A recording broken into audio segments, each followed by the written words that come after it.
নাম আইনুল। আইনুল, বয়স কত আইনুল?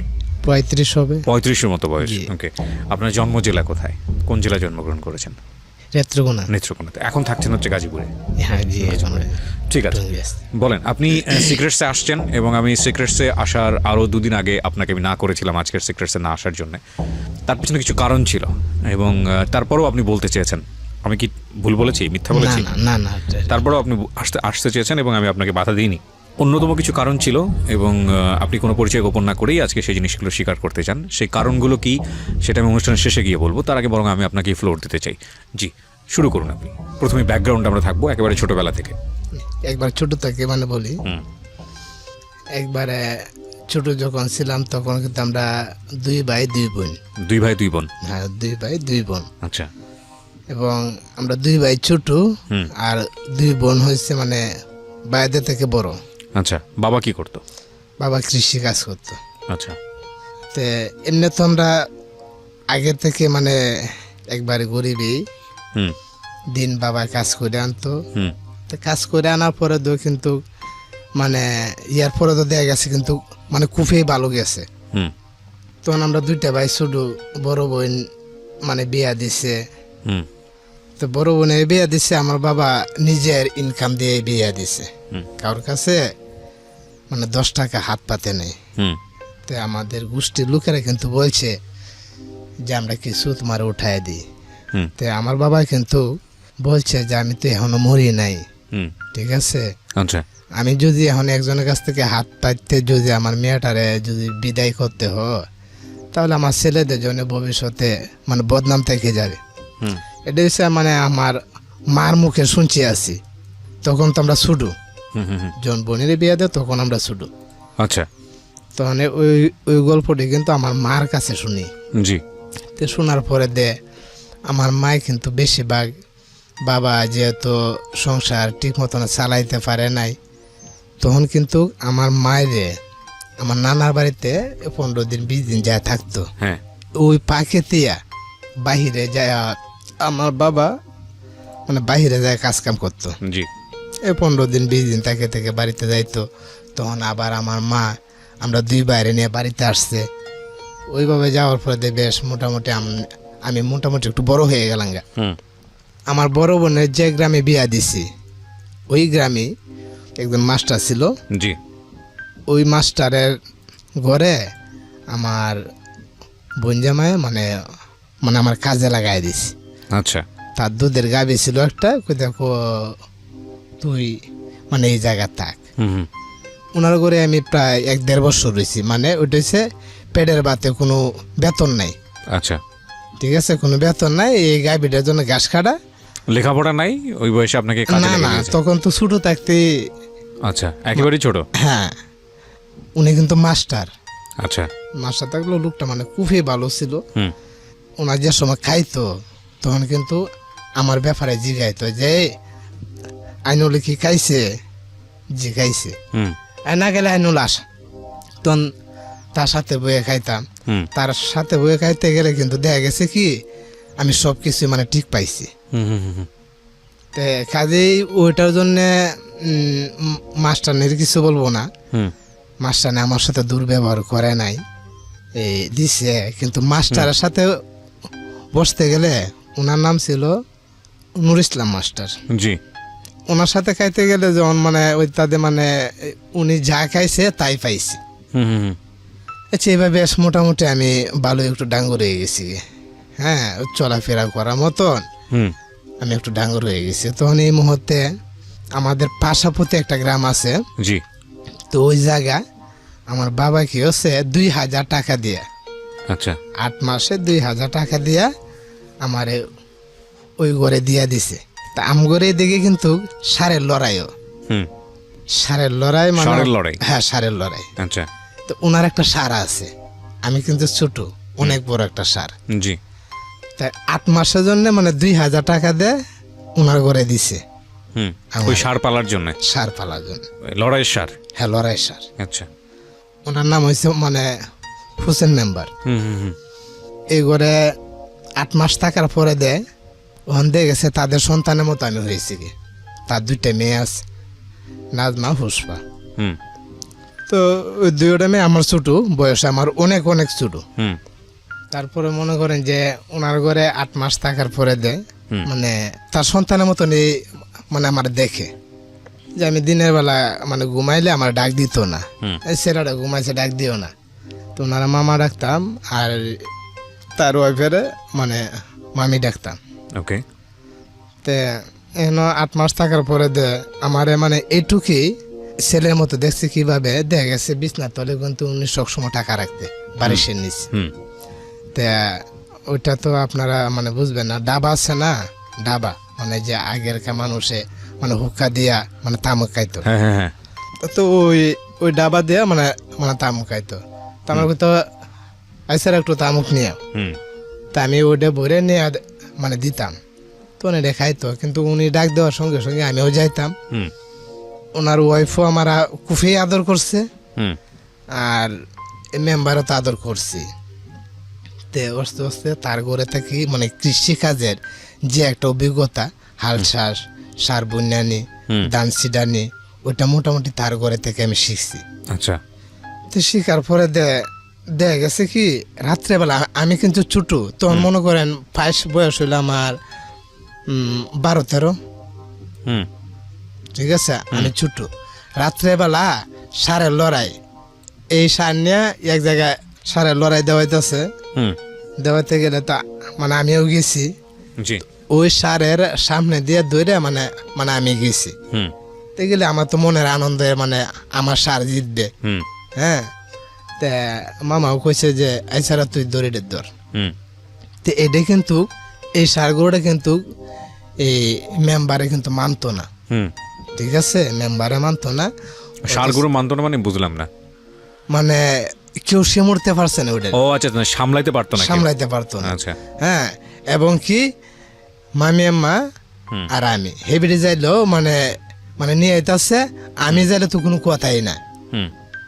যত আগে থাক তার মানে আর কেউ লাগে না, মানে আপনি খুব ভালো করে সামলাইতে পারতেন। হ্যাঁ, আমি যেমন ডাক দিতাম সেইভাবে আসতো। জি। তো হঠাৎ করে এইভাবে সারা লড়াই দিছি, দেওয়ার পরে মানে জিতে গেছে গা। না সরি, একটু ভুল হয়ে গেছে। তো যখন দিছে দেওয়ার পরে আমার সারডারে তখন কিন্তু আমারই, হ্যাঁ, মেম্বারে যে এটা না আমারই। জি।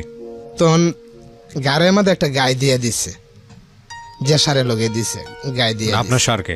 হ্যাঁ, আচ্ছা। দিয়ে দিলে এতটুকু ছিঁড়ে গেছে গা। ওহো। তা আমার চোখ পরিমাণ। হ্যাঁ, আমার চোখ দিয়ে মানে এত পানি পড়ছে মানে বলার বাহিরে। তো যাই হোক, এমনি সার জিততেছে গা, আর কোনো মানে কষ্ট নাই।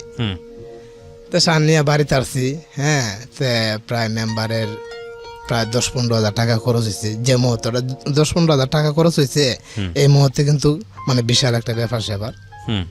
তো বাড়িতে আসলাম, আসার পরে বা একতে কিছুদিন পরে ওই মেম্বারে কি হচ্ছে, আমি আমার বাড়িতে গেছি। হ্যাঁ, বাড়িতে গেলে তো মেম্বারে কি হচ্ছে, ওই সারডারে সুডায় গাঙ্গে নিব ধোয়ানির জন্য। জি। তে সামনে একটা রাস্তা আছে, ওই রাস্তার পারে যাইতে মেম্বারে ডাইরেক্ট পার দিয়ে দোষে। তে এই পার এমন পাড়ি দিছে যে আল্লাহ তারে মানে জীবিত হয়ে গেছে। একবার ফালায় আসি, একবার মানে গাই দিতেছে। মানে ওর মালিককে? হ্যাঁ, মালিক রে। মালিককেও পছন্দ করে না, তো মালিক আবার সার রেখে দিয়েছে হচ্ছে ফাইট করার জন্য। হ্যাঁ, ঠিক বুঝলাম না আমি, আপনাদের এলাকায় এত জনপ্রিয় এই খেলা। হ্যাঁ, তো ওনা কিন্তু সবসময় এই একটা সার রাখতোই। তখন মার দিয়ে এইভাবে দিলে তো অনেকক্ষণ বড় ইয়েও করেছে। মামি আম্মা কি হচ্ছে, কেউ মানে এই সারের কাছে যাইতে পারে নাই।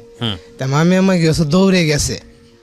কোথাতে আমি তো প্রথমে আপনারা না হচ্ছিলাম যে ওই ছেলে আয়োগ 2 দিন না দেওয়াল হোক, সমস্যা ছিল কি, তোমার তো দেখতেই হারে না। তে যায়া এই গরুরে আনছে, আনলে বাঁধছে। তো এই মামারে নিয়ে মেডিকেলে গেছে। আমি তো শূন্যে দৌড়ে কান্দে আইছি বাড়িতে। ঠিক আছে, তখন আপনার বয়স কত? তখন 12-13। মানে একটা জিনিস একটু বুঝতে হবে, যারা শুনছেন সিক্রেটস তাদেরকে বলবো, প্রিয় শ্রোতা, সিচুয়েশনালি ও কী ধরনের পরিবেশে বড় হচ্ছে, দ্যাট ইজ মোস্ট ইম্পর্টেন্ট। 12-13 বছর বয়সে একটা ছেলের লেখাপড়া করার কথা। আপনি তো স্কুলে যাননি? না, না, একেবারেই যাননি। স্কুলে যায়নি, এবং সে তার জীবন কাটছে হচ্ছে একটা সারের পেছনে শৈশবটা, এবং বলগাহীন সার যেটাকে বলা হয়, লাগামহীন সার, যেটাকে ফাইট করার জন্য ব্যবহার করা হয় এলাকাতে। কথা বুঝতে, হ্যাঁ, তখন তো কারণ তার ভাইয়ের যেহেতু মারিয়া রাইছে, এবারে তো মাথা ঠিক নাই, ঠিক আছে। আপনাকে গালি দিয়েছে? হ্যাঁ, আপনাকে গালি দিয়েছে? হ্যাঁ, গালি দিলেও মানে আমি মনে, কিন্তু তার সন্তানের মতন কিন্তু আমার গালি দিছে। আচ্ছা, অর্থাৎ মানে আমার গায়ে লাগে নাই। নিজের সন্তানরা যেভাবে শাসন করে আমারও কিন্তু এইভাবেই করে, কিন্তু আমার এক বিন্দু কিন্তু কষ্ট মানে মানে কষ্ট লাগে নাই। ওই সার বিক্রি করে দিব। তা গ্রামের লোকেরা বলছে এটাই, ও সরি না একটু ভুল রয়ে গেছে, তে ওটা কিন্তু রাত্রেবেলা মানে ঘাস খাওয়াইতো। তা আমি কি করতাম, একা একাই এই সার ছুটায়া রাত্রেবেলা বিলে নিয়ে যেতাম মাঠে। আচ্ছা, রাতের বেলা? হ্যাঁ, রাইতে 2টা-3টা দিকে আমি নিয়ে যেতাম। আমার ভয় জিনিসটা কি ভূত পেতনি, ওটা কিন্তু আমার মানে লাগে নাই। তো এবার প্রতিদিনই মানে নিতাম, নেওয়ার পর দিয়ে ঘাস টাস খাওয়াই আনতাম, আনার পরে দিয়ে রাত্রেবেলা জাগনা তাই, দিনের বেলা ঘুমাই। হ্যাঁ, আর মানুষের ক্ষেত্রে ধান খাড়া ওটা কিন্তু এই গ্রামের লোকেরাই মানে একবারে ফ্রি দিয়ে দিচ্ছে। কিভাবে দিছে, যে আপনার ক্ষেতের মাদেন এক হাতা আর ওই ক্ষেতের মাদেন মানে এক হাতা, ওই ক্ষেতের মাদে এক হাতা, মানে ফুল চোখের মাদেন মানে কাটতে হবে। এটা ফুল গ্রামের মানুষ দিয়ে দিছে, যেহেতু নাম করে একটা ষাঁড় গরু। হ্যাঁ, তো এরপরে তো কিন্তু গ্রামের লোকেরা কইছে এই ষাঁড়টা যদি বেচো তা আমরা গ্রামের লোকেরা কিন্তু রাখবো। আচ্ছা, তো গ্রামের লোকেরা সিদ্ধান্ত করছে কি বেচে লাইব। তো গ্রামের লোকেরা কইতাছে ঠিক আছে, ওইটা আমরা মানে জবাই করে খাবো। জবাই করে খাবে? হ্যাঁ, জবাই করে খাবো। তখন এটা মানে 60,000 টাকা তখন বিক্রি হয়েছে। আচ্ছা, তারপরে তো মনে করেন এইভাবে মনে হয় টুকটাক করে মনে করেন বেশ আমরা এই দিনগুলো গেছে, আমরা 2টা ভাই মানে বড় হয়ে গেলাম গা। এরপরে দেখা গেছে কি আমি ওই মেম্বারে মানে জ খেলাইতো, তো জ খেলানোর পরে তার অর্থ সম্পদ শেষ করে লাইছি। ঠিক আছে, হ্যাঁ, যার সার ছিল, যার সার ছিল, ওকে, তার অর্থ সম্পদ শেষ করে লাইছে। তার আমার রাখার মতন আর কোনো অবস্থা নাই, মানে ইয়েও নাই গিয়ে। তারপরে বাধ্যতামূলক হয়ে আমি মানে তার বাড়ি থেকে আইসা পড়ছি। আসার পরে আমাদের গ্রামের একটা লোকে নরসিংদী আলীজান জুড়ে চাকরি করে, তো ওর লোকে আমার মায় দিয়া দিছে। 500 টাকা দিয়া ওই জায়গা দিয়ে দিছে এই আলীজান জুট মিল, নুর ইসলাম পাটোয়ারি মালিক, নকালি। তো ওই জায়গায় আমি মানে চাকরি নিছি। আচ্ছা, ওই জায়গায় চাকরি নেওয়ার পরে 17-18 বছর আমি চাকরি করছি। তে মোটামুটি ওই যখন আমি ভালোই একটা সব কিছু আমি বুঝি, তো বুঝার পরে গ্রামের বাড়িতে এই নাটক হয় না, মঞ্চের নাটক, জি, ওই একটা নাটক গরিব কেন কাঁদে, তো ওই নাটকটা ছোটুর একটা মানে অভিনয় আছিল। তো ওই অভিনয়টা আমার দিয়ে করাইব। আচ্ছা, তে আমাদের বংশের মধ্যে এবং আমার বাড়িতে আমাদের কিন্তু এইসব ধরনের ফুলাফান নাই, নাটক করার মতন, গান বাজনা করার মতন মানে এই সুযোগটা আমাদের বংশ থেকে দেয় না। তখন আমার বাড়ির মানুষে শূন্যে কই আমগো গোষ্ঠী থেকে কেউ মানুষের নাটক করে না, কিছু না। হ্যাঁ, তুই নাটক করবে, তোর এত বড় সাহস কাটা দিছি। তে ব্যবসা ছাড়া তো চাপ দিছি। তো সবাই চাপ দেওয়ার পরে আমি আবার করলাম মানে নরসিংদী চলে আইলাম। যাগোর লগে নাটকটা করি, এগো আমার যে অভিনয়টা ওটা লিখে লিখে দিয়ে দিস। জি, দিয়ে দিলে আমি আলীজানে চাকরি করি। তখন এটা আমার যেহেতু লেখাপড়া নাই, তো মনে করেন মানে আপনার কাছে দিছি, মানে আপনার মানুষ আইসেন সেখানে পরে এইভাবে আস্তে আস্তে আমি যে কথাটাই মানে শুনতাম এটা খুব মানে মানে রেকর্ড করে লাইতাম ভিতরে। তো এইভাবে মনে করেন নাটকটা মনে করেন শেষ করছি। শেষ করার পরে আমরা আমার ছোট ভাইও মানে তখন কাজ করে। তখন আমার ফ্যামিলির মধ্যে মনে করেন যে বাবাও কাজ করে, আমিও কাজ করি, আমার ছোট ভাইও কাজ করে, শুধু আমার মা একা। তখন এই মুহূর্তে কিন্তু তখন মানে ভালো একটা উন্নত রাস্তা মানে আসতে আসতে তখন দেখা গেছে কি মানে 5,000 টাকা বাবার হাতে নিয়ে দিলে বাবা ওই 5,000 টাকার করতে কি হেবাড়া আরো 1-2 হাজার টাকা লাগায়া মনে করেন বন্ধক জমিন যেটারা বলে আপনি জমিন বন্ধক দিয়েছেন, এটা 5,000 টাকা দিয়ে আমি রাখছি, পরবর্তী 5,000 টাকা দিয়ে দিবেন, ওটা আপনি নিয়ে যাইবেন। তো এইভাবে মোটামুটি ভালোই একটা মানে সুখ হয়ে গেল গো আমাদের। হ্যাঁ, 10-12 কাটা ক্ষেত্রে খেলাইছে আমার বাপে। হ্যাঁ, তা আমরাও কাজ কাম করতেছি। তো কাজ কাম করার পরে তা আমার ছোটো ভাইও মানে এইভাবেই কাজ করতেছে। আমার বাবা কি হচ্ছে, ওই আমি যারে বিয়ে নিছি তো তার কিন্তু ভাই বোন কেউই নেই, অর্থাৎ আমার গ্রামেরই। আমার বাবা যখন ওই জায়গা বিয়ের ব্যাপারে কথা বলে, তে যারে বিয়ে নিছি তাদের গোষ্ঠীর লোকেরা দিবে না। আচ্ছা, তারা ভাবছে যে হেগর গোষ্ঠীর ভিতরে রাখবো, তার কিন্তু ভাই বোন কেউই নাই। তা আমার শাশুড়ি উনি কি ভাবছে জানেন, যে আমার মেয়েরা যেহেতু একা, তে এই গোষ্ঠীর মাঝে যদি রাখিয়া যায় তাহলে সমস্যা, আমার মেয়ের সারা জীবন ঝগড়াই হবে। আর ওই বংশের মধ্যে মানে আমার বংশের হাতে হয়েছে যে আমার বংশের মধ্যে যদি একটা রিস্ক ওলা ছেলের কাছেও দেয়, মানে অর্থাৎ আমার স্ত্রীর বংশের লোকেরা কিছুই করতে পারবে না।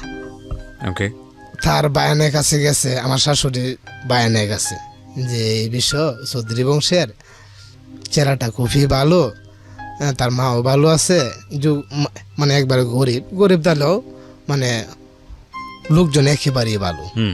ঠিক আছে, তোর শান্তি আমরা শান্তি, তোর একটা মেয়ে আমরা জোর করে কোনো জায়গায় বিয়া দিতাম না, তুই যে জায়গায় বিয়া দিবে, অর্থাৎ মানে আমার শাশুড়ির বায়ানে তারে বুঝাইতেছে।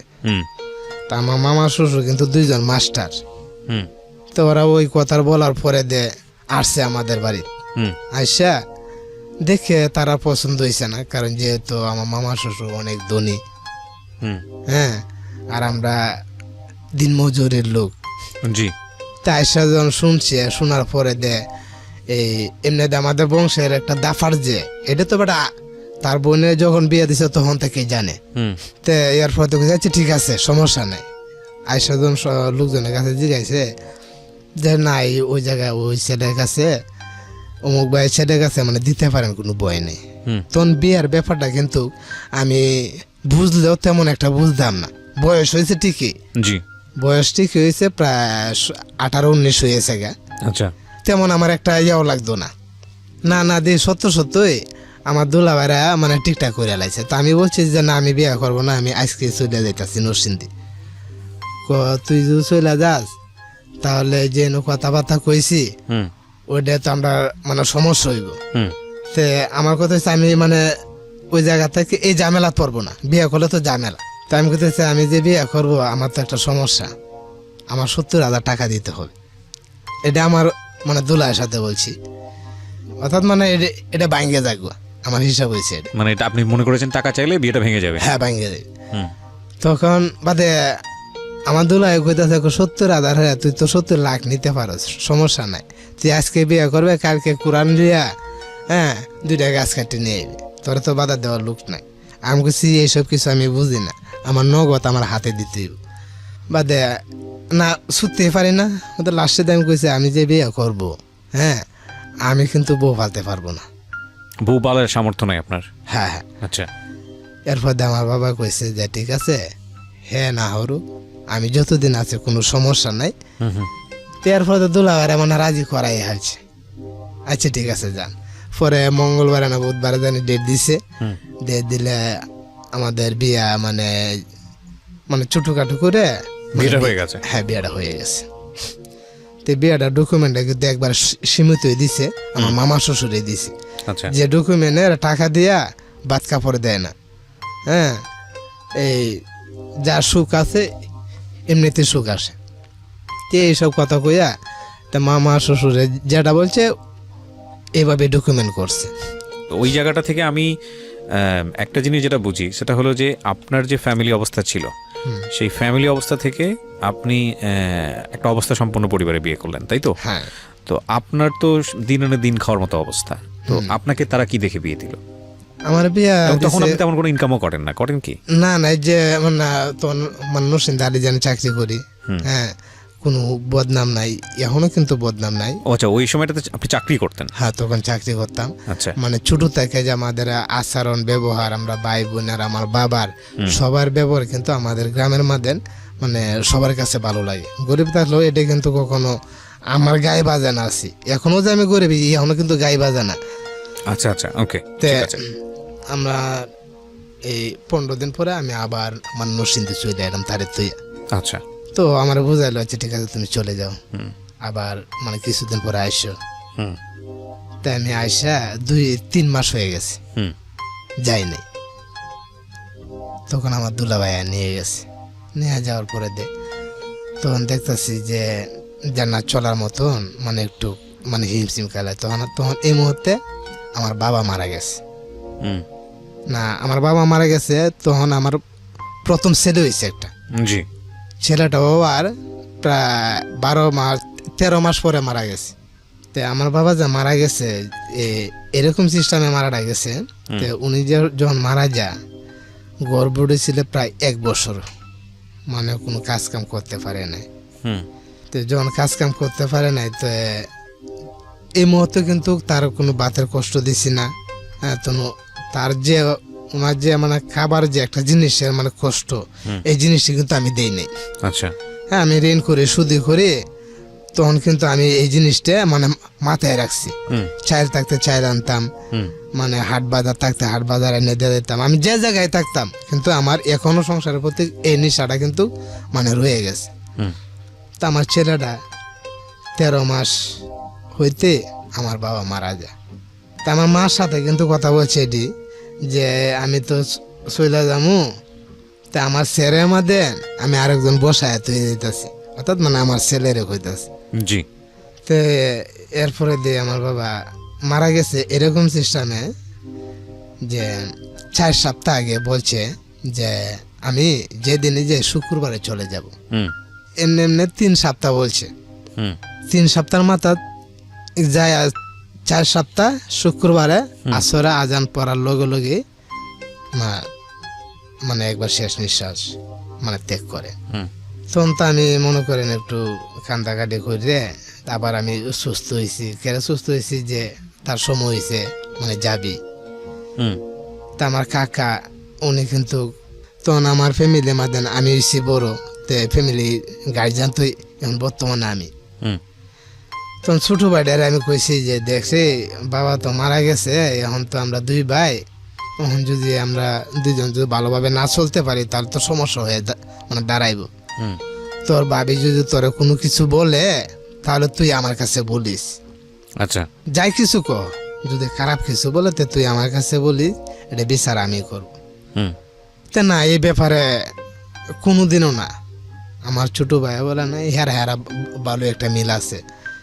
আমি বাড়িতে যাইতাম, যাই আমার জন্যে বোনের জন্য বাইকনির জন্য কাপড় লতা নিতাম, নেওয়ার পরে তখন না একটু সামনের দিকে যাইতে হইব এরকম ধরনের মানে একটা সিদ্ধান্ত নিয়েছি। আমি তো একা ইনকাম করলে চলতে পারি না। হুম তখন আমি তারে কইলাম বা দেহ ও আমার সাথে মানে রাজি হয়ে গেছে যে কোন জায়গায় যাবে, আমি কিছু জুট মিলে চাকরি করতে পারবা।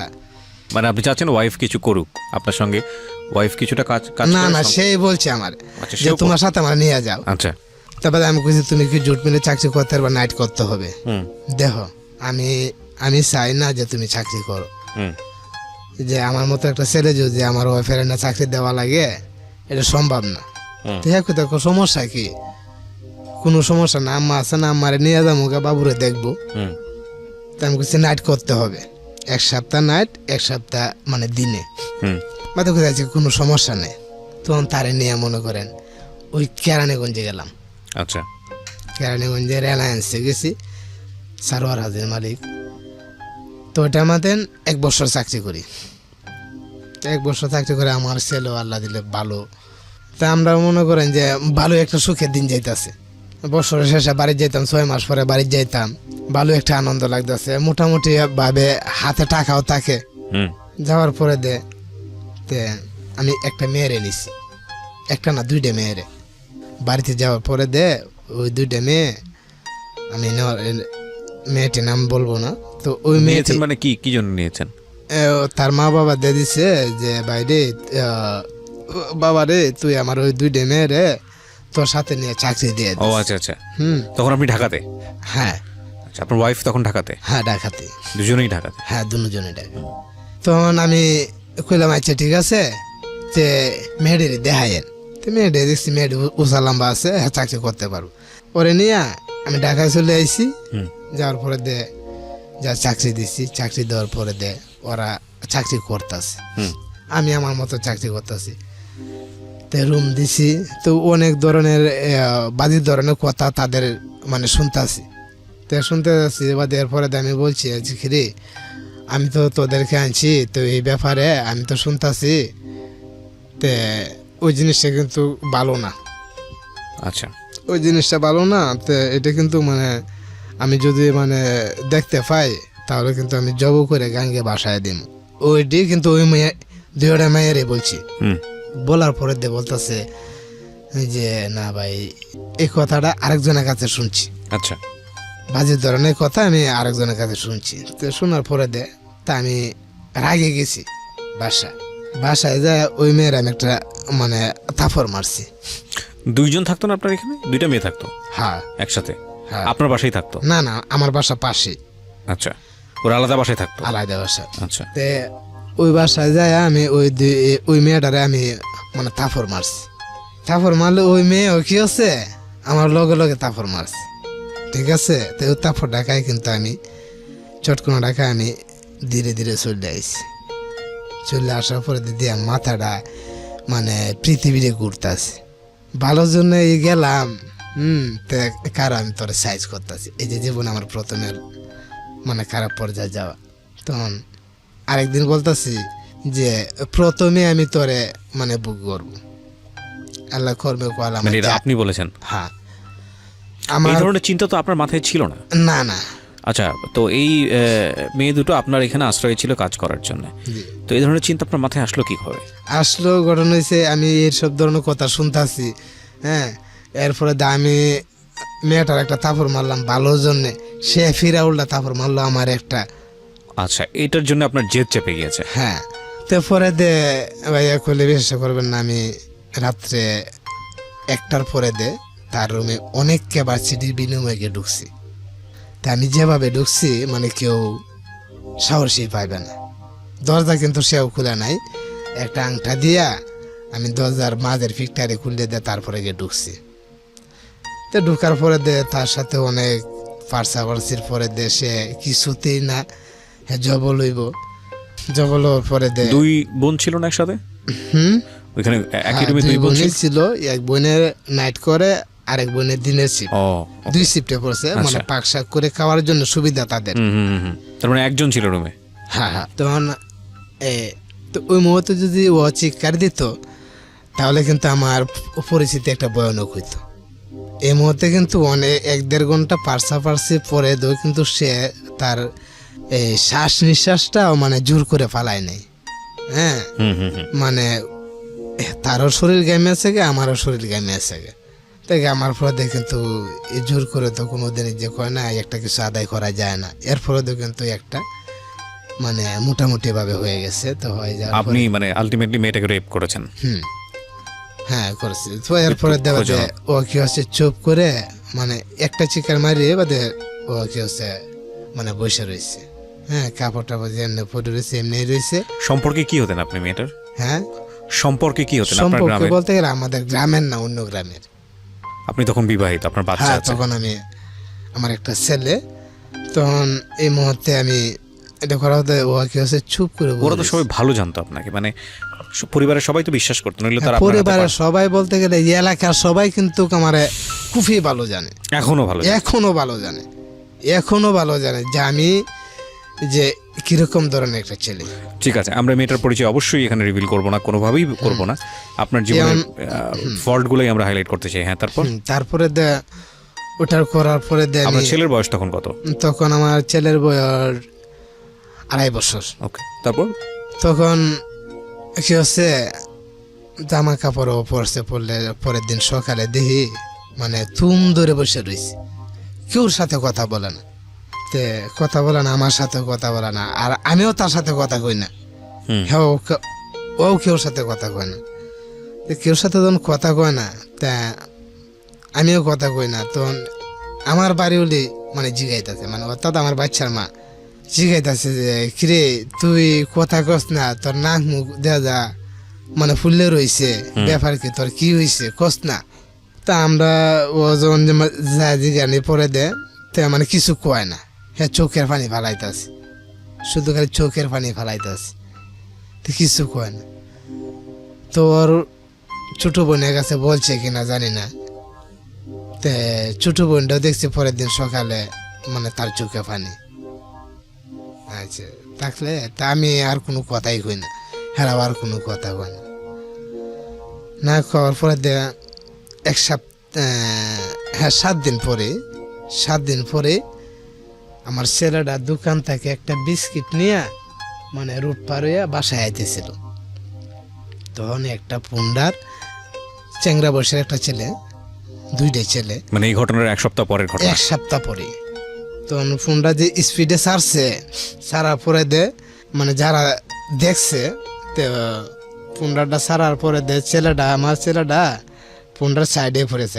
পুন্ডার ওলা কি করছে মানে পাও দিয়ে লাথি দিয়ে ফালাই দিছে, মানে যারা যারা দেখছে আসি, দেখার পরে পাও দিয়ে লাথি দিয়ে পিচ্ছি বাচ্চা তো তখন 2-3 পোল্ট্রি খায়া মাথায় টাথায় চুল টুলে মানে একবার চুলে গেছে। চুলে যাওয়ার পরে দেখি কলফার আইনা পানি ডালতেছে। তখন আমি দিনের বেলা ডিউটি করে ঘুমাইছি, তখন 4টা বাজে অ্যাক্সিডেন্টটা হয়েছে। অ্যাক্সিডেন্টটা পরে আমি যখন এই শূন্যে আমি ঘুম থেকে একটা লাফ দিয়ে উঠি, ওঠার পরে দেখতেছি যে আমার বাচ্চার এই অবস্থা। আমি একটা চিৎকারে দিই, অর্থাৎ আমার বাড়ি হলেও একটা চিৎকারে দিছে। আর কোনো বাচ্চা কি হয়েছে ওই সময়টাতে, স্পটে কি হয়েছে? স্পটে বলতে গেলে কোনো সেন্স নাই না। হ্যাঁ আমি দেখতে পাচ্ছি এটুকে চেহারাটা মানে লীল হয়ে গেছে। ওকে, তারপর? লীল হয়ে গেছে, স্বাস্থ্য বাচ্চা তো মানে লীল হয়ে গেছে। তো অনেক লোকজনে পানি টানি ডালতেছে, এর মধ্যে আমরা দুজনে আবার অন্য লোকজনে পানি টানি ডালতেছে, বাড়ি বইরেছে। এর মধ্যে ফুলাহানে দেখছি কোম্পানি ফুলাহানে রাস্তার মধ্যে গাড়ি ভাঙচুর করতেছে। তো ভাঙচুর করতেছে, তে এর মধ্যে নেই মানে এই কোম্পানির মেকানিক্যাল ইঞ্জিনিয়ার শাহ আলম সাহেব উনি আসছে, আইসা এই ফুলাহানটা থামাইছে। 5-10 মিনিট ভিতরে পুলিশ আসছে, আইসে এই রুট ক্লিয়ার করছে। আচ্ছা ক্লিয়ার করার পরে মোটরসাইকেল ওলা তো মোটরসাইকেল নিয়ে চলে গেছে। যাওয়ার পরে ছেলেরে নিয়ে কেউ বলে ইয়েও আছে, দম আছে। তা আমি বলছি মানে মেডিকেলে নাও, আমি এইটুকুই বলছি, আমার কোনো জ্ঞান নাই। মেডিকেলে ইয়েতে আনছে, বুড়িগঙ্গা ব্রিজ আছে না, জি, এই ব্রিজের লগে একটা মেডিকেল আছে, মেডিকেলটার নামটা আমার মনে নাই। এই মেডিকেলে নিয়ে আইছে। তো ওই মেডিকেলে আমরাও আসছি। হ্যাঁ আমরা আসছি মানে সিএনজি দিয়ে মেডিকেলে নিয়ে ঢুকাইছে, আরেকটা লোকে নিয়ে ঢুকাইছে আমার বাচ্চাটারে, আরেকটা লোকে নিয়ে ঢুকাইছে। বা দিদি 5-10 মিনিট পরে আবার বাচ্চাটারে মানে কুলো করে নিয়ে যেতেছে। তখন আমি বললাম যে কি হইলো, ভর্তি করলো না কেন? তো কইতাছে না এই মেডিকেলে তো ডাক্তার না গিয়ে অন্য মানে যার কুলে বাচ্চাটা ও বলতেছে ওই মেডিকেলে ডাক্তার নাই, অন্য মেডিকেলে নিতে হইব। তো তোমরা এই গাড়ি যাও, আমি মেডিকেলে নিতে আসি। ওকে, তা আমি মানে মানি না। তা আমার গেছে লগের ডেরে মানে ইয়াও করে ওই সিএনজির মাঝে উঠাইয়া বাসায় নিয়ে গেছে। তা আমার বাচ্চারা নিচ্ছে অন্য একটা গাড়ি তো নেওয়ার পরে তা আমার ছেলে নাই। আচ্ছা দেশের বাড়ি গেলাম, যায়া মাটি টাটি দিলাম, দিয়ে আবার এখানে আসলাম। আসার পরে ওই মেয়েটা আমার বলতেছে যে এই গাড়িটা তোর বুকের উঠে যাইলো না কেরে। কাকে বলছে? আমারে বলছে। আচ্ছা, ওই মেয়েটা তখনও আপনার সঙ্গে আছে? হ্যাঁ হ্যাঁ। ও, তে কইতাছে যে এই গাড়িটা তোর বুকের উপরে গেল না, মানে যে মেয়েটাকে আপনি সপ্তাহখানেক আগে রেপ করেছেন। হ্যাঁ হ্যাঁ। এখানে একটা বিষয় খুব জরুরি প্রিয় শ্রোতা, দেখুন ওনার জীবনের ইনসিডেন্টটাকে উনি মনে করছে যে ঘটনাটা ওনার ছেলের সঙ্গে ঘটতে যাচ্ছে। আপনারা এখনও জানেন না কি ঘটেছে, cause I know the story. তো উনি ওনার জায়গা থেকে মনে করছেন এটা ওর পাপ কাজের শাস্তি আল্লাহ ওনাকে দিয়েছেন। এটা ওনার ওপিনিয়ন, আমরা তুলে ধরছি জাস্ট। হ্যাঁ বলেন। তারপরে আমি পরে শুনলাম ওই মেয়েটা অজ্ঞান হয়ে পড়ে আসছিল। আমার ছেলেটা যখন অ্যাক্সিডেন্ট হয়েছে, যখন মারা গেছে তখন অজ্ঞান হয়ে পড়ে আসছিল এই বাজারে, রোহিতপুরের বাজারে মেডিকেলে নিয়ে মানে ভর্তি করছে। ওই আমার ছেলের অ্যাক্সিডেন্টটা মানে দেখে। তা আমার ছেলের জন্য ও মানে স্টপ করছে, করার পরে দে যাই হোক মেডিকেল থেকে হয়ে গেছে, যাওয়ার পরে দে আমি যাওয়ার পরে দে আমারে অনেক কিছু বলছে যে আমি তো বাবুর জন্য কিছু ইয়েও করি নাই, তোর বুকের উপরে দিয়ে দিত তুই শেষ হইতে। তো এটা কইয়া বাদে আমি আরেকবারে কি হচ্ছে নির্বিধি ভাবে সুযোগ পায়া আমি যাই তার হাতে পাওয়া দৌড়ি। তারপর হ্যাঁ, কারণ যেহেতু আমার প্রথম সন্তান, হুম তাই আমি হাতে পাওয়া দৌড়ছি, দৌড়ে আমি বুঝেছি যে তুমি যে শাস্তি দিবা, একটা হাতে আমি একটা মানে তার মানে ছুরি আপনি নিয়ে মনে করছেন যে ওর বদদোয়া লেগেছে, হুম মেয়েটার হাতে পায়ে ধরেছেন আপনি। হুম হুম আমি একটা হাতে ছুরি নিয়ে গেছি, নিয়ে তার হাতে দিছি। আমি বুঝেছি যে তুই ওইটার ব্যাপারে যদি কোনো তোর মনের মধ্যে কোনো কিছু রাহস এখন এই মুহূর্তে হ্যাঁ আমার গায়ে দিয়ে ফেলাই দে, আমি কোনো বাধা দেব না। বাধা কইছে ঠিক আছে যাও, তুমি আর ভেঙে পড়ো না, আমার মন থেকে আর কোনো কিছু নাই, হুম মন থেকে সম্পূর্ণ আমি একবার বাদ দিয়ে দিছি, মাফ করে দিয়েছি। হ্যাঁ মাফ করে দিয়ে দিছি। তো তুমি নামাজ পড়ো দোয়া করো, এরকম সন্তান তোমার আবার আসবে। আমি যত জানি ধর্মীয়ভাবে বিষয়টা খুব সেন্সিটিভ, খুবই সেন্সিটিভ। একটা হচ্ছে যে এই জেনার সময়টা যেটা হচ্ছে জেনা বলা হয় আমাদের ধর্মীয় দৃষ্টিকোণ থেকে, এবং এটি সময়ে আত্মরক্ষার জন্যে মেয়েটা চাইলে আত্মরক্ষা করার জন্য যা ইচ্ছা করতে পারে। যা ইচ্ছা বলতে চাইলে যদি এমন হয় যে মেরে ফেলতে হবে, হ্যাঁ, আত্মরক্ষা করার জন্য, এটাও আমাদের ধর্মে সাপোর্ট করে। আমি যদি ভুল না বলে থাকি, আমি ধর্মীয় বেত্তা নই, আমার কোনো জিনিস ভুল হতে পারে, বাট আমার যতটুকু আমার নলেজে মনে আছে। এবং ওই সময়টাতে যদি সেভ করতে গিয়ে, নিজেকে সেভ করতে গিয়ে কেউ যদি মারাও যায়, তাহলে তার শহীদের দরজা, এটা বলা হয়ে থাকে।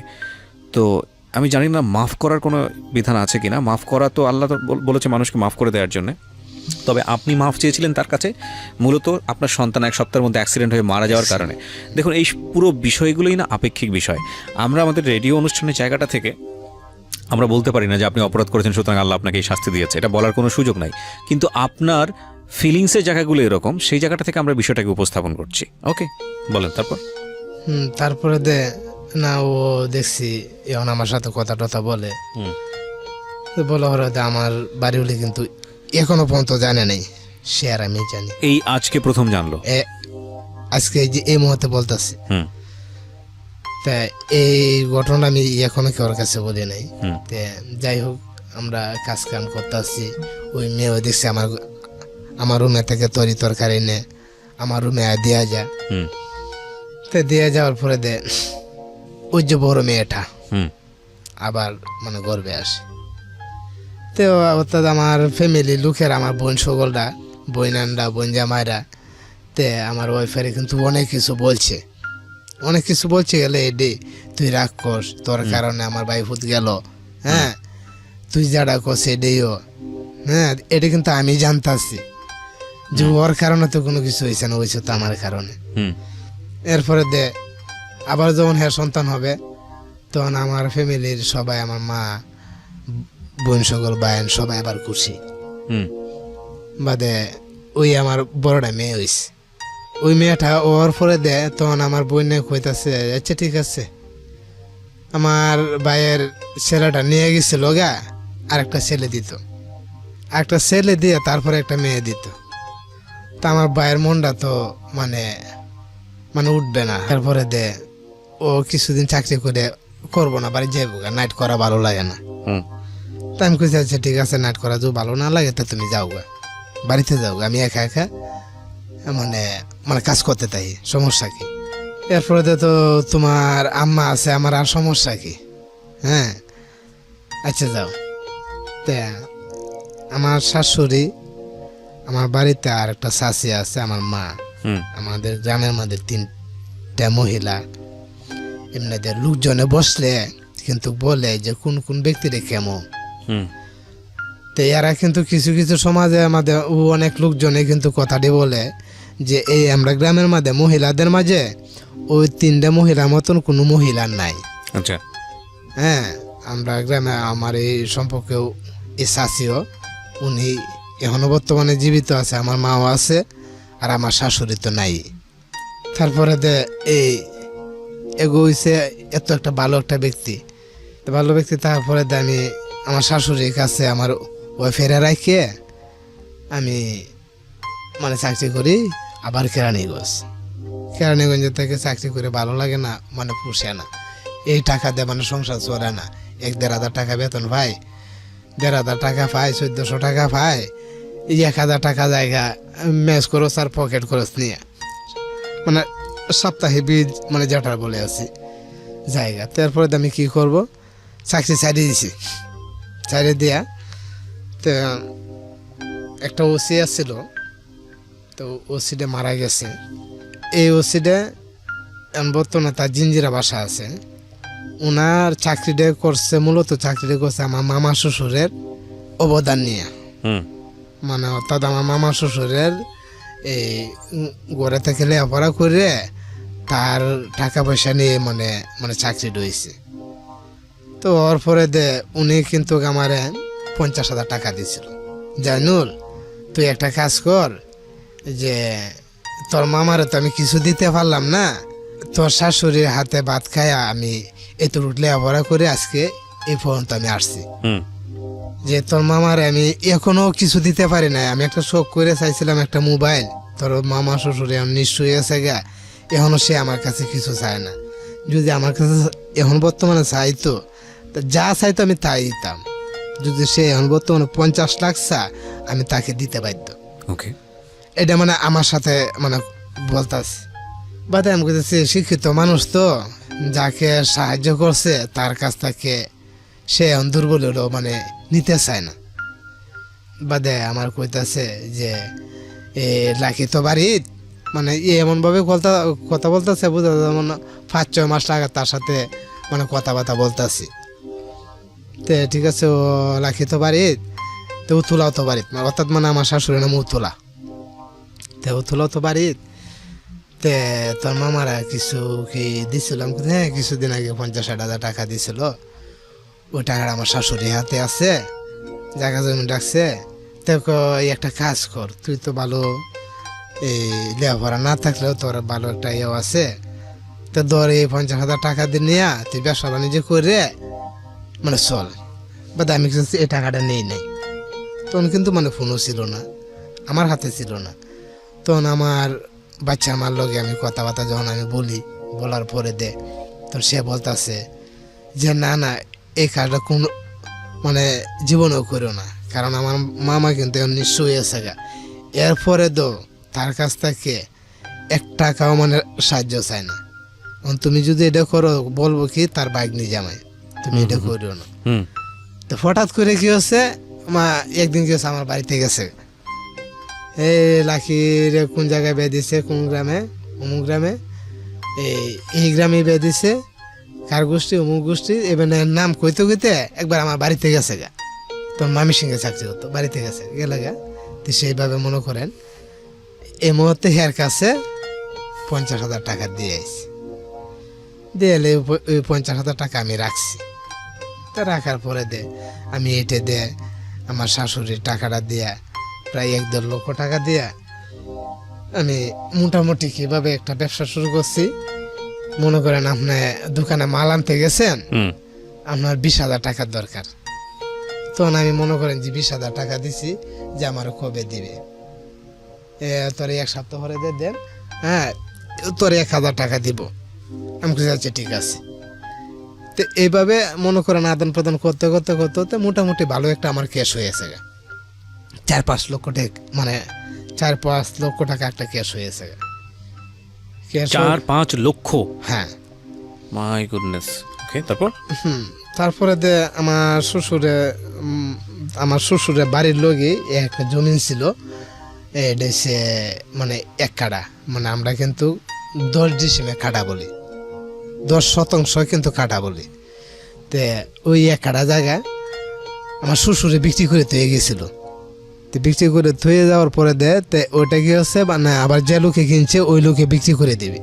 তো ওই জায়গা থেকে আমার বাড়িগুলি বলতেছে যে কাকা আমরা তো বেচে লাইবেন, তো যেহেতু দলিল করে দিল, তো এখন আমার দলিল করে দিতে হইব। জি হ্যাঁ, আমার যেহেতু ভাই বোন কেউই নাই, আমার দলিল করে দিতে হইব। তো দলিল করে যেহেতু দিতে হইব, তাহলে তুমি একটা কাজ করো, তাহলে তুমি রাখতে পারো, তুমি রেখে দাও।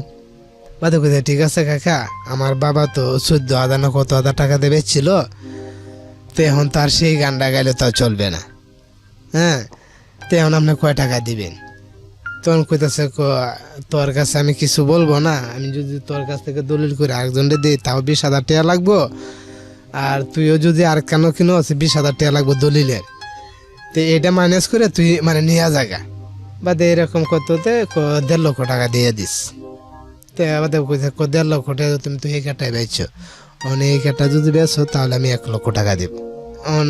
ও স্যার আর বেচতেও পারবে না, যেহেতু হ্যাঁ দলিল করে যদি না দেয় তাহলে আর কেউ কিনবেও না। বাদে এই কথা যাচ্ছে, বাদে ওর মধ্যে নেই ওনা বলছে যে ঠিক আছে যা, আমার এত এত সম্পদ, হ্যাঁ আর তুই এটা চাইছো যা নিয়ে যা। এতে তো আমি তারে টাকাটা দিয়ে দিই, দিয়ে দেওয়ার পরে এই খেতা আমার হয়ে গেল। আচ্ছা, তখন ওর চাচাতো ভাই এটা নিয়ে গ্যাদারিং করতো। গ্যাদারিং করলেও তো আমার সাথে পারছে না, আমি তো চৌধুরী বংশের ছেলে, আমার লোক যেহেতু পারছে না, আমি এগোর সামনে গেলেও আমার গায়ে কেউ হাত দিতেছে না। হাত দিলে কারণ মানে আমারে হাত দিব, আমার আরো 10টা লোক বাঘের মতো আসবে। ওকে, তো এরকমের মাধ্যমে কি হচ্ছে আমার হয়তো অন্য গোষ্ঠীর লোকেরা মানে আমার গোষ্ঠী কোনো ছেলেফেলারা রে মানে কোনো কিছু করে না। তো এইভাবে চলতেছে, আমিও এইভাবে ব্যবসা করতেছি। তখন পর আরেকটা মেয়ে হয়েছে আমার। কয় মেয়ে হলো? 2 মেয়ে। তো 2টা মেয়ে হইলে ভাইয়া খুলে ব্যবসা করবেন না, তখন মানে আমার 2টা মেয়ে হচ্ছে যে আমার খারাপ লাগতেছে না, আমার ভালোই।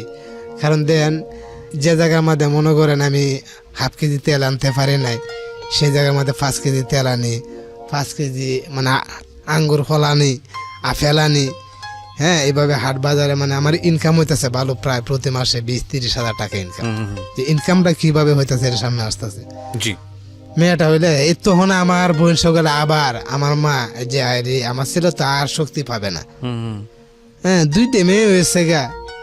আচ্ছা, একটা মেয়ে দিছিল, এখন একটা ছেলে দিত। তখন এটা শুনলে তখন দিই না আমার বাড়ির লোক একটু মনটা একটু দুর্বল। বা আর আমি বলতাম যে দেখ যে কোন জায়গার মধ্যে মনটা আমার দুর্বল করা উচিত, আর এই জায়গার মধ্যে তুমি দুর্বল করে এলাম, এটা তো মানে আমি চাই না।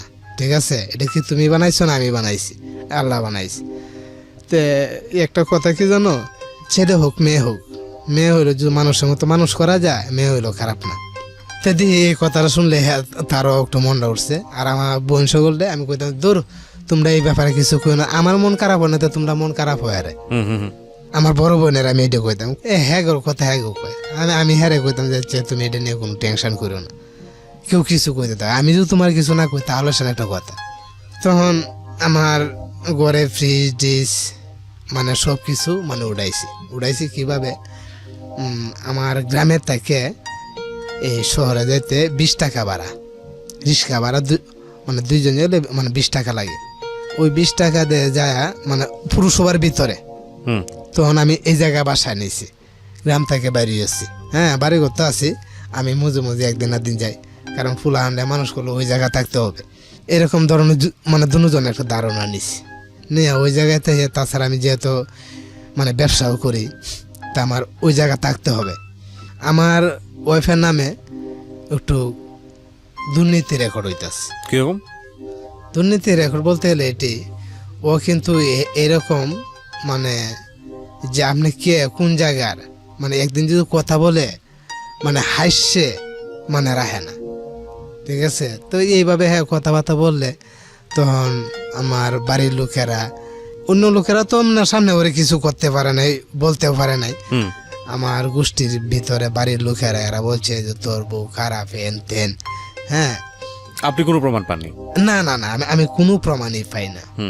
দেখার লগে যে মুখের লগে আমার চাচাতো ভাই একটা, আপন চাচাতো ভাই না, আমার বাড়িরই, ওর লগে। তো হ্যাঁ, আমার খালি হাতে পাও ধরে তুমি বিশ্বাস করো না, তুমি বিশ্বাস করো না, তোমার সন্তান আছে, আমি তোমার এটা কিরা ঘাটতে কই। হ্যাঁ, তো আমি হ্যাঁ কইতাম যে তুমি যেভাবে হাসো, এই হাসি জিনিসটা তো আমার বাড়িতে চলবে না, এটা গ্রাম। হ্যাঁ, তাছাড়া তুমি শহরে সে নইছো না, হ্যাঁ এই জায়গায় সে নইছো, তাহলে তুমি এটা এই একটু গলাটা ছোট করে কথা বললো। কারণ এইভাবে তো আমার বাড়ি ঘররা পছন্দ করে না, যেহেতু পছন্দ করে না তো তাহলে তুমি এই কথাটি কেন বলবা? আর মহিলারা গলাটা ছোট থাকলে সবচেয়ে ভালো। এর ফলে তো না হ্যাঁ হাসার মতো হ্যাঁ হাসে। তা আরেকদিন হঠাৎ করে কইতাছে যে অমুকের লগে ওর বউ ধরা গাইছে। তো ধরা খাইলে তো আমি দেখছি আমার পৃথিবীতে মানে মানে ঘুরে মাথায় পড়ে আছে। তা আমি কারোর কাছে জিগাই না, ডাইরেক্ট সরাসরি আমি মানে ঘরে ঢুকছি। ও কি হচ্ছে, আমার পরিস্থিতি দেখে আমার শাশুড়ি কি করছে, এই ওর সাতাত্তর বোন জামাইরা বাড়িত মানে পাঠায় দিছে। ওকে, মানে অর্থাৎ আমার শাশুড়ি তার মেয়েরে পাঠায় দিছে। যখন পাঠায় দিছে তখন আমি পাই নাই।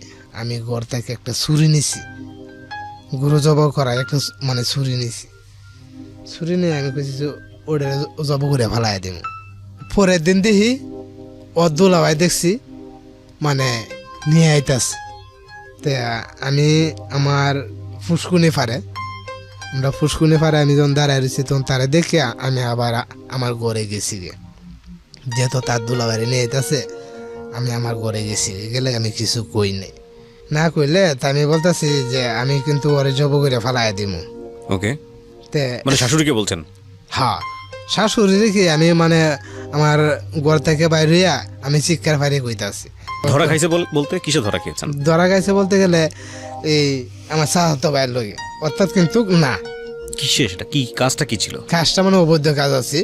অবৈধ কাজ তাহলে কিন্তু অবৈধ কাজ মানে অবৈধ কাজ বলতে তারা যে একটা সম্পর্ক, আচ্ছা, হ্যাঁ খারাপ যে একটা সম্পর্ক, ওকে, নারী ঘটিত বিষয়।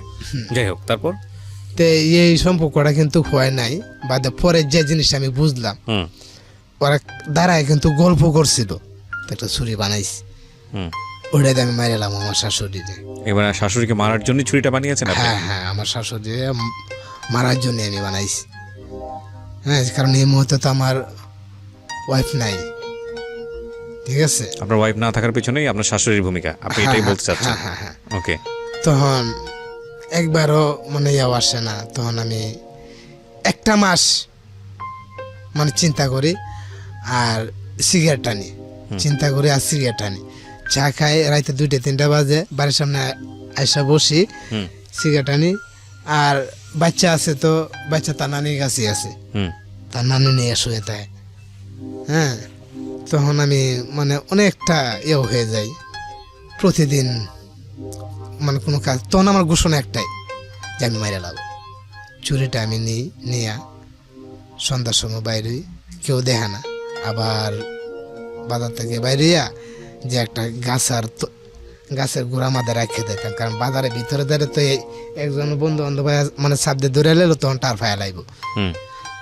একটা গাছের গোড়া মাঝে রাখিয়ে দিতাম। আবার বাজার থেকে আসার পথে দেখতাম যদি লোকজন থাকতো তাহলে হেরাই বিদায় করে দিয়ে আমি একা আসতাম।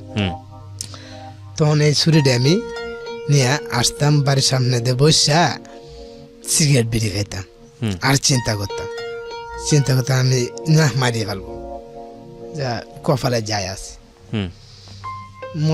মারবো তো ঠিকই, আমি নিজেও মরবো, এরকম আমার একটা প্ল্যান। আমার সঙ্গে আরেকটারে নিচ্ছি, নিলে আমি বলছি যে শুনলি এরকম বিষয় একটা কাজ করে দিবে, যে দিব। সেও রাজি হয়েছে। তো রাজি হইলে সে কোনো টাকার বিনিময়ে বলতে গেলে কাকে রাজি করিয়েছেন আপনি? আমাদের গ্রামেরই। হ্যাঁ, ওকে বলেছেন আপনি যে আপনি কাজটা করবেন? হ্যাঁ হ্যাঁ, এবং সে রাজি হয়েছে? হ্যাঁ, রাজি হয়েছে। আমি বলছি ওইটাই তোর আমি মানে 50,000 টাকা দেব। তো বলছে ঠিক আছে, কেসটা আমি বুঝবো, ঠিক আছে। আর এই গ্রামের ব্যাপারে তো তুই জানোস, হ্যাঁ, আমার গোষ্ঠীর মাঝে মনে করো এই হুমায়ুন চৌধুরী সারা তোর কেসটা হইব না। হ্যাঁ, তো এইবেলা তো যেহেতু আমার গোষ্ঠী আমার এই ব্যবসা আছে, তাহলে তোরে কি মারে কি একটা কিছু করবো? আচ্ছা যাই হোক, তুই এটা বিষয় কেসটার ব্যাপার আমি দেখবো। কেস যদি হয় তো এটা আমি দেখবো, আমি হ্যাঁ এটা বলছি, কেসটা আমি দেখবো, তুই করতে পারবি নাকি দেখ। আর যদি না পারস তাহলে কিন্তু আমি তোরে মারি এলাম। ওটা আমি ওরে বলি। বাদে না, ওরে নিয়ে 3 দিন ঘুরান দিছি, সাহসই পায় না। তা সাহস না পাইলে তাই মানে ওরে দিয়ে করানোর চিন্তা ভাবনা করতেছিলেন, কিন্তু ও সাহস পায় না? হ্যাঁ। তাই আমি বলছি যে আচ্ছা ঠিক আছে, তোর সাহসটা তো দেখলামই, তা আমার জীবনে আমি কোনো কাজ করি নাই, তা দেখ, হ্যাঁ তুই দেখ আমি কিভাবে করি। দরজাটা, কারণ আমার ঘরের দরজা আমি খুললে তো কেউ মানে কোনো সমস্যা নাই, ঠিক আছে। একটা দিকে আমি দরজাটা 12:30 দিকে, গ্রামের বাড়ি তো 12:30 দিকে আমি দরজাটা খুললে আমি গিয়ে ঘরে ঢুকি, আমার শাশুড়ি ঘুমায় রয়েছে একাই থাকলে আমি মোবাইলে লাইটটা দে এইভাবে আমি দেখি, দেখে তখন মানে আমি প্রায় 2 থেকে 3 মিনিট অনেক দৃশ্য আমি খালি মানে আমার চোখে মানে এই মুহূর্তে বাঁচতেছে। কি দৃশ্য? দৃশ্য বলতে গেলে এই যে অভিমান, যে ইয়া বলে ওর বউ খারাপ, হ্যাঁ বলে হ্যাঁ বউ খারাপ, হ্যাঁ বলে হ্যাঁ মানে মানে সবাই মন্দ বলে বাদে এই দৃশ্যটি মানে আমার চোখে বাঁচতেছে। আর আস্তে আস্তে দিয়ে আমার মাথা মানে একেবারে পুরা গরম হয়ে গেছে। তো এলোমেলো যেটাকে আমি করতেছি, তো ওটা বলছি আবার আমি ঘর থেকে বাড়িয়েছি, বাইরে ঘরে আমি বলছি তুই তো টিসিতে না, তুই বাহিরে দাঁড়া, ঠিক আছে। আমি একবারে মাইরে হ্যাঁ ভালো করে একবারে শোয়ায়া দমটা দিলে ভালোভাবে শোয়া তারপরে আমি আসবো। ও কি হচ্ছে বাইরে গাড়ি রয়েছে, তখন আমি একটা সিস্টেম বুঝি, কারণ আমি জানছি যে আমি একবার পৃথিবী থেকে বিদায় করে দেব। তো এইরকম সিস্টেমে মানে আমি একটা গায়ে দিছি, দেওয়ার পরে আমার শাশুড়ি মানে তার শেষ নিঃশ্বাস মানে শেষ একটা চিৎকারে দিছি, দেওয়ার পরে আমার বাড়িতে কেউ, বাসায় কেউ ছিল না ওই সময়, রুমে কেউ ছিল না এই মুহূর্তে আমার শাশুড়ির রুমে কেউ ছিল না। এবং প্রত্যেক ঘরে ও ভাবছে যে আমার বাড়ির লোকজনই মানে মারছে, ঠিক আছে।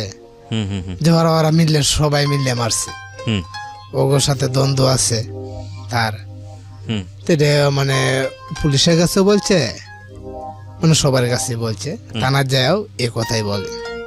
বলার পরে ওই যে আমি একটু আগে বলছিলাম না যে হুমায়ুন কবির চৌধুরী, উনি কিন্তু আমরা গ্রামের একজন মানে ভালো সম্মানী ব্যক্তি এবং থানারও সম্মানী ব্যক্তি একটু। তো উনি থানায় গেছে, হ্যাঁ আমার গোষ্ঠীতে আমার বাপ চাচা। তো থানা যাওয়ার পরে মানে আমার ওয়াইফে আমার কাকার কিছু বলে নাই।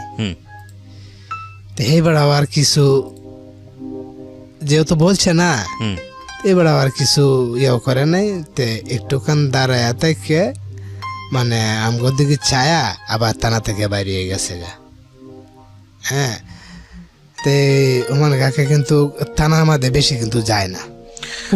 আমি ইন ডিটেল স্টোরিতে আর নাই পাই গেলাম, যে ঘটনা ঘটেছে এরপর আসলে আর শুনতে ইচ্ছা করছে না। কিন্তু একটা কথা বলেন আমাকে, মামলা যে হয়েছে, মামলা তো হয়েছে এই ঘটনার কেন্দ্র করে, মামলাকে আসামি করাচ্ছে কাকে কাকে? আমার এই সাহায্য ব্যান্ডে এবং কি আমার বাপসা চাচারে, আমার গোষ্ঠীর ভিতর মামলা এখনো চলছে? না না, মামলা শেষ, মামলা ডিসমিস হয়ে গেছে। হ্যাঁ একবার ডিসমিস হয়েছে। মামলা কেন ডিসমিস হয়েছে? হ্যাঁ মামলা কেন ডিসমিস হয়েছে? ওনারা জেল খাটেনি? জেল খাটছে? জেল খাটছে বলতে আমার বাদী কে ছিল? বাদে আমার স্ত্রী ছিল। হ্যাঁ, যাই হোক, তাকে জোর জবরদস্তি করেননি আপনারা? না না, পুলিশ ধরেছিল যাদের নামে মামলা হয়েছিল, ওদেরকে ধরেছিল? না না, ধরতে পারে না। ঘটনা হচ্ছে গোষ্ঠীর ভিতরে, আমার কথাটা বুঝলেন, কেমন একটা আমার ওয়াইফে তার মামারা নিয়ে কেসটা করছে। তার মামারা জিগাইছে যে তোর সাথে ঝগড়া কেডা করতো, যে আমার বাড়ি আর করতো। তো তোর স্বামীর নামও শুনলাম, ঠিক আছে, তোর স্বামীর নাম।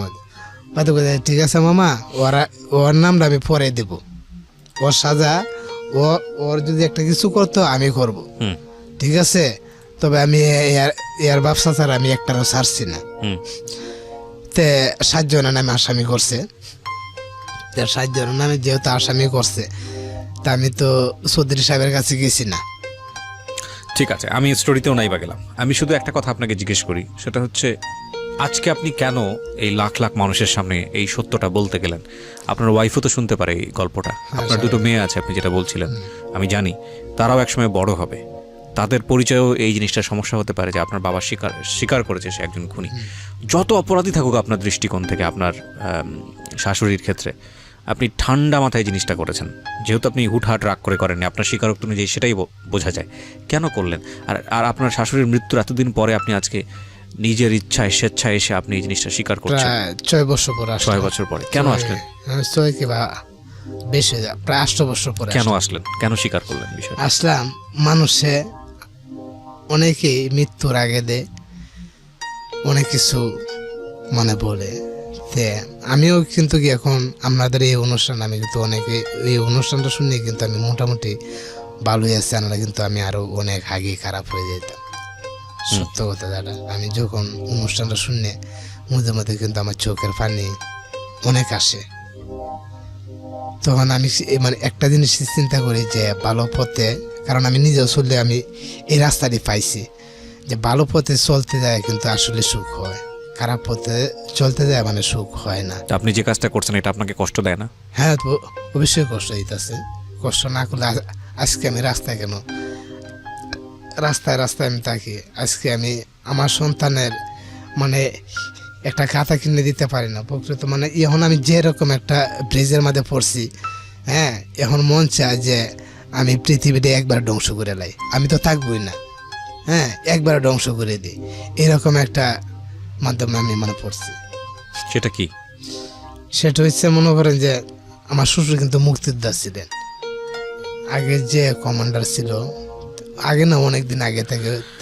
বিস্তারিত স্টোরিতে আমি যাচ্ছি না, আপনি বলছেন যে আপনার এখন বর্তমান অবস্থা যেটা যেরকম সেটা আপনাকে অনেক বেশি খেপিয়ে তুলছে। সেই অবস্থাটা কি? আপনি দরিদ্র এটা বোঝাচ্ছেন? হ্যাঁ, দলিত বলতে গেলে এটাই যে আমি 1 বছর ধরে, 1 বছর, হ্যাঁ 1 বছর ধরে কিন্তু আজকে আমি বাড়ি ছাড়া। বাড়ি ছাড়া বলতে বাড়ি যেতে পারেন না? বাড়ি যাইতে পারি কেন? না, যাইলেও হঠাৎ যাই, চুপচাপ যাই, যাই আবার চোরের মতো পালিয়ে আসি। কেন? মানে ওখানেও কোনো অপরাধ করেছেন? না না, তাহলে এমনি তো কোনো অপরাধ আমার ধার সামনে। দেনা আছে আপনার? হ্যাঁ ধার দেনা আছে? হ্যাঁ, দাঁড় দেনা, দাঁড় দেনা কেমন দাঁড় দেনা, আমার ডিশের একটা ব্যবসা দিছি। ডিশের ব্যবসা? ডিশের ব্যবসা, ডিশ লাইন, এই যে যারা আপনারা বাসায় বইয়ে টিভি দেখেন, ওই ব্যবসা। ওই ব্যবসাটা কিন্তু আমি নিজে দিয়েছি প্রায় 8 লাখ টাকা খরচ করে, ওটা আমার টাকা। হুম। এটা কোনো চুরি ডাকাতে কোনো কিন্তু আপনার ধান্দাতে এই এই এই টাকাতে কোনো লাভ হয়নি, ধরা খাইছেন? হ্যাঁ, ধরা খাইছে বলতে গেলে এই ব্যবসাটা দিচ্ছি আমি একা। শোনেন আইনুল ভাই, আপনি তো আইনুল। জি, প্রথম কথা হচ্ছে যে আপনি আপনার সমস্ত খারাপ অবস্থার জন্য, সমস্ত ফল্টের জন্য, সমস্ত বর্তমানে যত প্রতিকূল অবস্থা আছে সেটার জন্য যদি আপনি মনে করেন আপনার এই পাপ কর্ম দায়ী, সেটা আপনি মনে করতেই পারেন, কারণ ধর্মীয়ভাবে তো বিষয়টা আসলে